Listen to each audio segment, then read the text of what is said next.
Putin sebentar lagi akan melakukan sebuah lompatan besar. Kita tahu aksi Putin mengambil Ukraina oleh Barat dan sekutunya dianggap sebagai Hitler baru. Di sisi pihak yang tidak terlibat dalam perang tersebut membelah opini menjadi dua. Anti Putin, pro Barat, pro sekutu, dan mengklaim tindakan Putin sebagai crime against humanitarian atau kejahatan besar terhadap umat manusia. Yang kedua, yang pro Putin, menganggap pihak Barat adalah pro Israel, pro Yahudi, romantisme anti Yahudi plus memframing anti Amerika yang menjadi polisi dunia membuat perlawanan Putin, menjadikan Putin superhero baru, pahlawan dunia melawan Thanos. Thanos adalah Amerika dan Yahudi. Maka sebagai analis intelijen pertahanan ada pertanyaan untuk diantisipasi tentunya. Pertanyaan tersebut adalah apa yang kira-kira Putin akan lakukan berikutnya? Berapa tentara Rusia yang akan ditarik mundur ke barat? Berapa yang akan berada di Ukraina dan berapa yang berada di Belarus? Oke, bagaimana kalau kita melihat peta Eropa Timur sebentar? Di sebelah barat Ukraina ada 5 negara. Polandia, Slovakia, Hungaria, Romania, dan Moldova. Keempat negara Polandia, Slovakia, Hungaria, dan Romania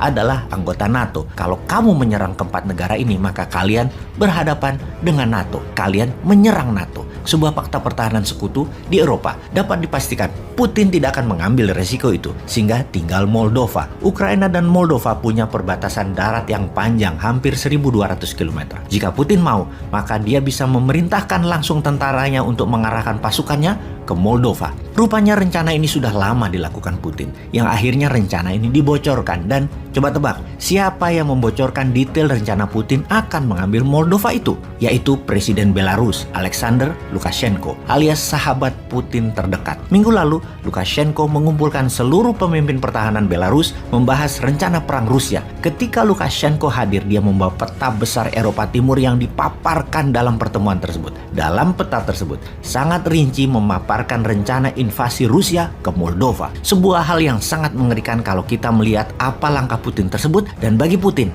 why not? Ambil Moldova itu. Pertama, Moldova memang mantan anggota Uni Soviet yang hingga tahun 2009 sangat taat pada Moskow. Namun pejabat sekarang tidak lagi taat pada Moskow. Ya, ambil aja sekalian mungkin ya. Kalau Putin mau mengembalikan kejayaan Uni Soviet atau Soviet Empire, maka Moldova sangat seksi. Yang kedua, mengambil Moldova adalah misi mudah. Mengapa kita mengatakan mudah? Karena Moldova bukan anggota NATO. Jadi, walaupun Rusia akan menyerang Moldova, NATO pasti tidak akan merespon, hanya koar-koar doang. Fakta kemudian, tentara Moldova tidak sekuat dan sebanyak Ukraina, hanya sekitar 6.000 tentara saja. Segitu top. Jadi, apa yang menarik lagi untuk mengambil Moldova? Apalagi kalau bukan Transnistria, wilayah Transnistria seperti wilayah Donbas di Ukraina Timur. Memang pro-Rusia. Rebel di Transnistria ada sekitar 10.000 tentara pro-Rusia dilatih Rusia dan ada 2.000 tentara Rusia dideploy di sana.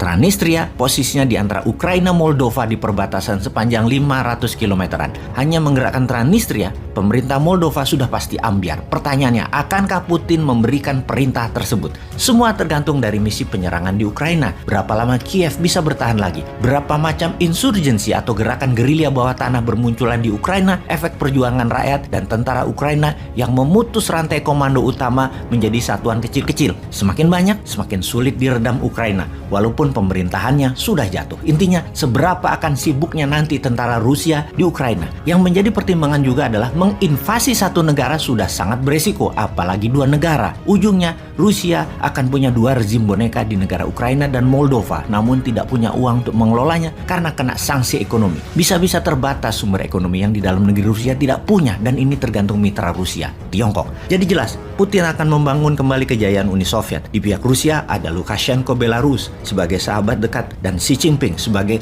quid pro quo, bahasa Latin yang artinya a favor for a favor, strategi untung-untung. Lukashenko stay in power, butuh dukungan Putin, dan Tiongkok butuh energi Rusia dan Rusia butuh barang Tiongkok. Belarus bahkan mengizinkan hulu ledak nuklir Rusia dipasang di sana yang mengarah ke Eropa. Agaknya Rusia serius membangun Soviet lama dan membuat NATO, Amerika, dan sekutunya diam di tempat seperti Putin menipu dunia di tahun 2014 dengan pengambilan alihan Crimea, dan sekarang dilakukan lagi tanpa Barat bisa apa-apa. Singkatnya, Rusia memerlukan Belarus sebagai negara netral palsu padahal boneka Rusia dan menjadi pagar terdepan melawan NATO. Jadi mau mengingatkan aja bahwa Putin pasti mengambil Moldova.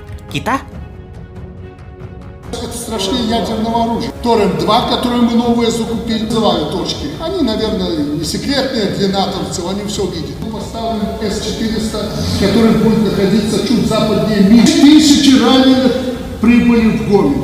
кричат наши беглые и прочее. Вашу слабкість, через вашу роз'єднаність. Усе, на що спромігся Альянс на сьогодні, це провести через систему своїх закупок 50 тонн диспалива для України.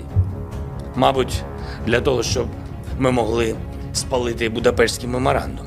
To prevent this war from escalating beyond Ukraine.